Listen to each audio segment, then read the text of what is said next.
was a small child at that time, and so we was following wherever our father and mother took us. And my father was a sharecropper, so we ended up there on the farm, sharecropping. I was born in Newberry, Florida, and date, May 21st. I was born here in Gainesville, Florida, September 18, 1948. Born in a little house on Southeast 7th Avenue, not an arm's throw away from the Cotton Club that they're trying to restore.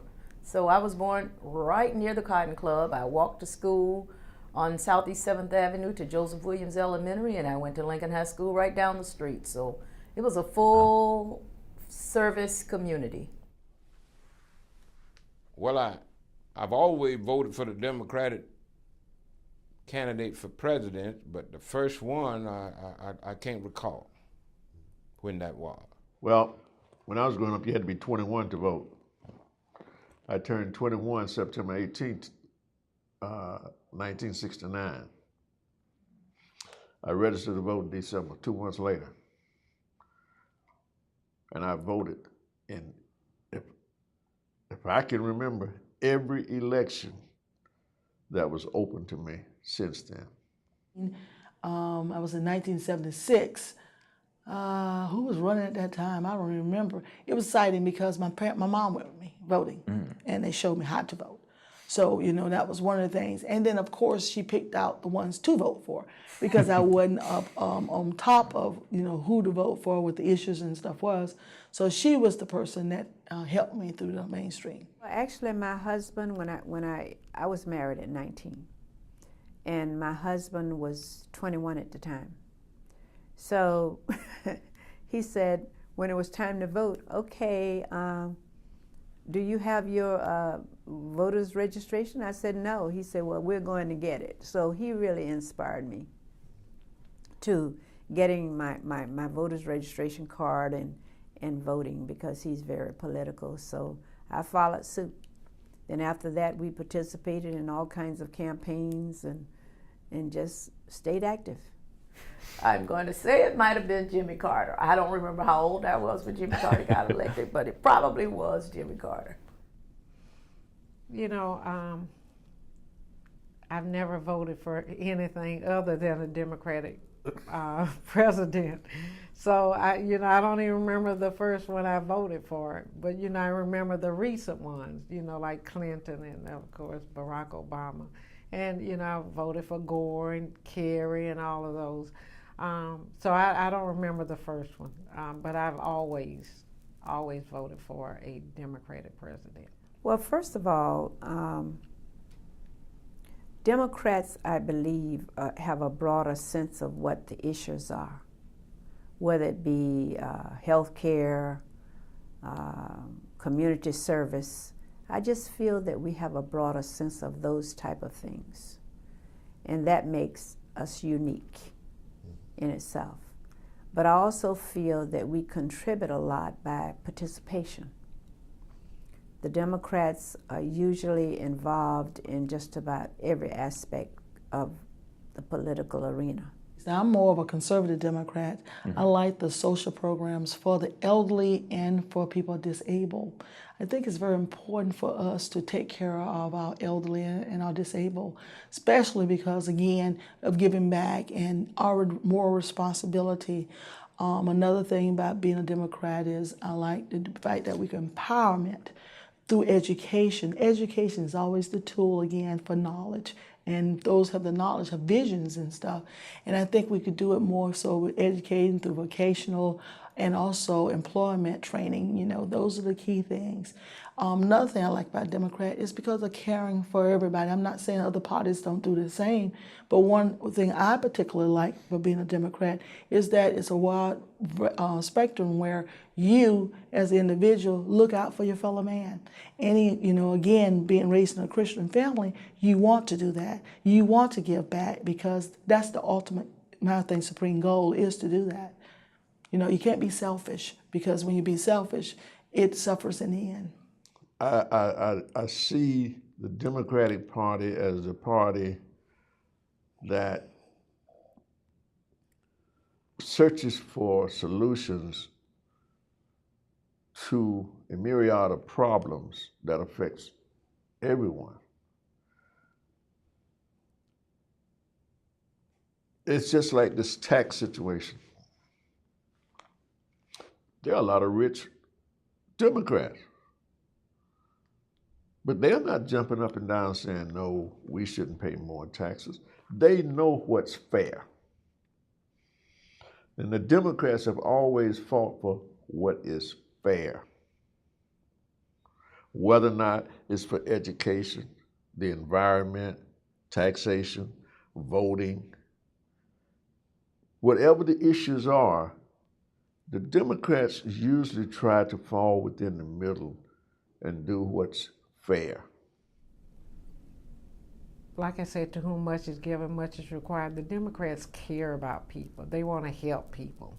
They want to give them a helping hand. I grew up, seven kids. We were poor. We had very little. So that's what I'm most proud of. The fact that they fight against discrimination. Discrimination because of age, because of race, because of gender, because of sexual orientation. And I strongly believe in those principles. Well, number one, I think as a Democrat, we try to look at all peoples equally in terms of those who are poor, those who are underprivileged, to try to give them an advantage that they can become productive citizens. I think the Democratic Party platform responds to that issue more than the Republican. My grandmother, of course, was a very serious politician, even though not an activist. She talked a lot about Hoover days and how things were in those days. So left a very serious impression on us about a recession. She never called it a recession. She always called it Hoover days. And she lived her life as though Hoover days might return until John F. Kennedy became president. She stored food every winter for the winter. She packed away money in her mattress. She never put her money in the bank. It was in a coffee can in the ground or in a mattress because of Hoover days. All of her behavior was centered around her remembrance of Hoover days. We're making sure that everybody is getting ready to vote early. Make sure that everything, because of new laws of voting where your signature must match, everything, all these new laws and stuff. We're making sure that everybody understand that and don't be discouraged at the polls and stuff, but still go and vote and cast your vote. Because people are so skeptical about the new ruling and it's fearful to them, and with the change and stuff. So with that in mind, we say that's why we give you even more of a right to go vote, to make sure that, your vote is counted. I've always been a community activist, so I make sure people are registered. I make ensure that people know when early voting starts, and so I canvass neighborhoods. And for voter registration, I also registered my sorority, Zeta Phi Beta sorority, as a third-party registrant. And so we can also do conduct voter registration drives, and so in the next few weeks I'll still be canvassing, reminding people, and I also want to ensure that other people are elected that can assist him in carrying out his agenda. Well, I'm trying to encourage Afro-American particularly that how fortunate and blessed we are to have an Afro-American president, and to do all that I can and for them to do all that they can to be assured that he is re-elected. I agree with everything that he has done, for exception of one. I don't agree with the statement of same-sex marriage. And other than that, he's been a yeoman. He's been marvelous. Well, first of all, I like the health plan. I know everything in the health plan is not the best. However, it gives especially women the right to have pre-existing conditions and get the medical treatment that is needed, much needed. Anytime you have a precondition, you know, and most of the times insurance want to shy away from you. But that way is not even, you know, for women, for men too, because they get cancer as well. But, you know, pre-existing any condition now, you know, is affordable to everybody. I like to fight that now parents could keep their kids on longer and then provide insurance for them, especially students, because it's much needed. Our health is so important to us, and it's good that we could have good insurance to take care of, but that way we can live a life of healthy and none of that prosperous. Obamacare. I do believe that he's going to push forward to try to accomplish that goal, because again, I think it's needed. And yeah, there's going to be a lot. I'm sure that it's not over just because the Supreme Court, you know, took that action. But I would like to see everybody work with him on that, and that policy is pushed forward. I did support the Obama health care. I did support his stimulus plan, which has done some amazing things, but clearly not enough. The health care is hopefully going to change the way Americans live and feel and are able to be more mobile. There are people sick, can't even move, walking around, younger than me, dying of heart attacks, walking on a cane, younger than me. I do believe it's going to change the quality of life for many, many Americans, young and old, the Obama health care. Healthcare reform. You know, I'm gainfully employed full time, and I have health care. But I also know that I want other people to have health care. I work at a place now. I work at the Public Defender's Office where we help indigent clients, and so I know in my daily walk that there are a lot of uninsured people out there. And I also know that when I go to the hospital or the doctor, especially the hospital, I'm helping pay for those people who go to receive health care at the hospital that don't have insurance. So you know, that's one of the things that I want to see. Make sure it continues. They, you know, may need tweaking, but that all people have health care and education. The Democrats need to put a saddle on the education and ride that horse until it drops. That's the issue. Because an uneducated society is a dumb society. A dumb society cannot make good decisions.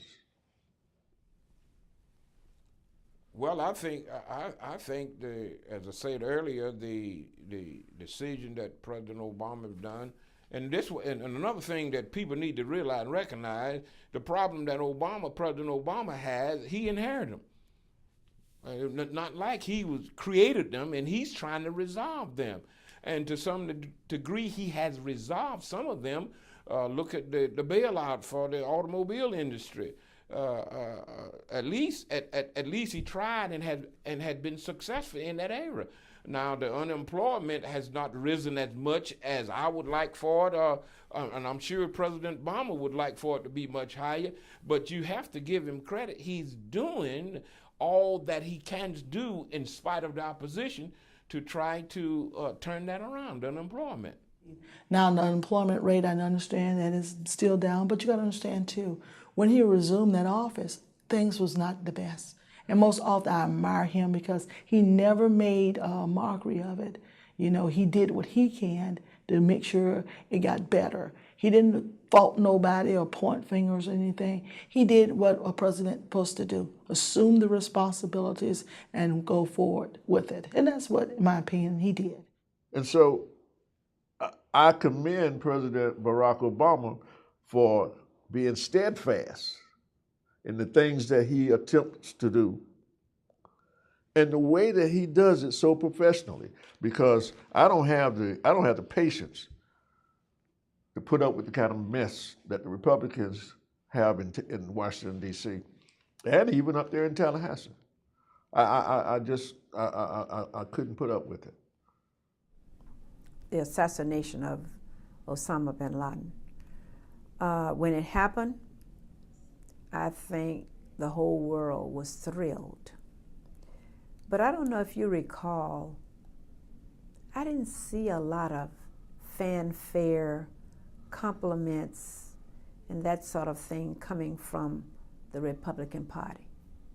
It was like, oh, well, you know, it was somebody else had already started doing this, and, you know, always giving the credit to somebody. But I think that was a big, big step in his life for him to stick out his neck, take a chance, and order the assassination of Osama bin Laden. Obama gave the command to annihilate bin Laden because he was a threat to the American people. He was a threat to the humane of America. And I think when he gave the command to take him out, if you will, it was right, it was prudent, and I think all of us will have to agree that as far as peace in the United States, as a result of bin Laden has been removed off the scene, it has been to our benefit. I was born a Democrat. My family's Democrat. All we've ever known is Democrat. And perhaps if anybody in my family chose not to be a Democrat, would be disowned. That's just the way it is. We believe in the Democratic philosophy, and we believe in the Democratic way. You know, my parents were Democrats. You know, my grandmother was a Democrat. My grandfather was a Democrat. So, you know, I've been a Democrat all my life. I started voting at the age of 19. Everyone didn't have televisions. And we had a lot of presidential elections. I can remember back in the 50s, if I'm not mistaken, even when I was like 4 or 8, and Eisenhower was either running the first time out. It must have been when he was running for re-election. It might have been in 56. We had to sit by the radio and listen to the election returned on the radio, and that was always something exciting. It was like electrical. Whenever the presidential election came around, everybody was talking about it, and it was almost like for a kid, it was almost like the circus is coming to town. Prayers answer many things, and a lot of people are praying to make sure our president is safe and do the will for the people, do his agenda. I think too, unemployment, you'll probably see go down a little bit too. You know, it's funny how, you know, things work out. But when you're a good person, it's hard to harm a good person. I don't care what you do, you know. And I believe that he's a person of faith. And I believe that, you know, like again, he's not for himself, but for others. Vast majority of all of the Afro-Americans that I talked with was excited, ecstatic, exuberant that we had reached a point in this country that an Afro-American can be elected as president of the United States, where in time past it was almost shut out of existence. And for this to happen, I think was a handwork moving of a higher power. After the election, I live in Archer, and I had several friends at my home, and we did something silly. After it was announced, we got into the car and rode all through towns with our heads hanging out of the window, yelling, Barack Obama. We passed about 3 or 4 police officers And we just knew that we were going to get, candid for that. But we didn't. They just looked and let us go, and we would pass them one time and came back again. And I tell you, the feeling was just so, so wonderful. And my mom, and I've heard a lot of senior citizens say that in their lifetime, they never would have thought that we would have an African American president in their lifetime. So, just hearing those stories and knowing that those people played a part and felt that they played a part in getting him elected it's just awesome. I was at the local Elks Lodge, and when the electoral vote started climbing and started inching toward, I think it's 270, I left because I knew I was not going to be able to take it publicly. And when I got home and he got above 270, I just cried. I cried for 3 days. I don't think I left my house for 3 days.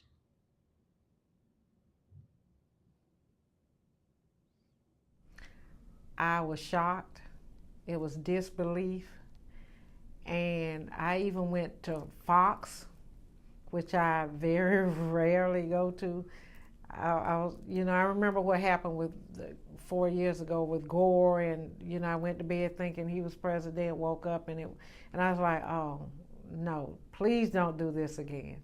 So I went to Fox. I kept surfing all the different networks for confirmation, and it was one of those OMGs. Oh my God, is this really happening? Again, everybody was surprised. They always, Florida had a problem with votes and everything else.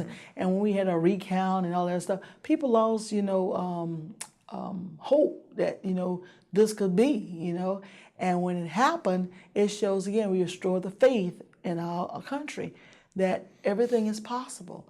And a lot of people was shocked, crying, and was emotionally happy because they could see that there's changes coming about. As you could see, little gestures in the system finally, and they were very happy and very thrilled that they too was a part and witnessed the wonderful of a first Black American president. I'm very confident that he's going to do it again. Very confident. I strongly believe that he will. That with his domestic agenda, foreign policy, he's second to none. I mean, he's top. Mitt Romney can't hold a candle to him in a lot of respects, and I think I really strongly believe that he'll win a second term. I think President Barack Obama will win the 2012 election. I really do feel that way. Because after viewing and listening to Mr. Romney, I don't think so. I don't think, when I see him on television, he looks wishy-washy. Have you ever heard that saying before? It's like he's fired up, and I get this feeling that he's saying things to please me, but it's not coming from within. I'm not as certain this time. Okay. I had no doubt last time. I'm not as certain this time. Well, the winner is not determined until the votes are counted. And so when you're running for a position, you run as though that there's a distinct possibility that you could lose. Now, it's good to have the confidence and say, to convince yourself that I'm going to be reelected. But the fact is imminent that you have to get out and work. You have to present yourself as though you're the underdog. Now, that's been my experience as an elected official. My biggest fear is that the tricks of the Republican Party will be carried out. They are trying to suppress the voter turnout. when it comes down to the ID, identification laws, the only problem that I have with it is where do the identifications come from? I have never voted and not had to show an ID. Even the poll watcher who could have taught me in high school knew who I was, but they still make me go in my wallet and pull out my driver's license. That's nothing new. What's new is saying that you can't use this kind of identification and you can't use that kind of identification. One of the things, again, is like I said, encouraging people, if you won't change, you must be a part of it. How can you complain about something when you're not actively participating in it? Voting is always the answer. I know sometimes you feel that the voting don't count or it rigged or taken away from you and stuff. And maybe that's the case sometimes. But overall, things will work out. But you can't discourage or stop just because of that. I noticed that some of our young people are still about their circle of friends are just about what they're doing. And, you know, there's a passage that says, my people perish because of lack of knowledge. And I don't think they get it, that your vote is your voice. And we can complain every day, but if we don't go out and vote, then we'll continue to complain. But at least if you vote, you've tried to make a difference. You tried to determine the path that our country is going, or our state is going, or our local government is going. So, you know, I just think they need a vision about what they really want their future to be. And especially young people. For some reason, they're not taking this thing.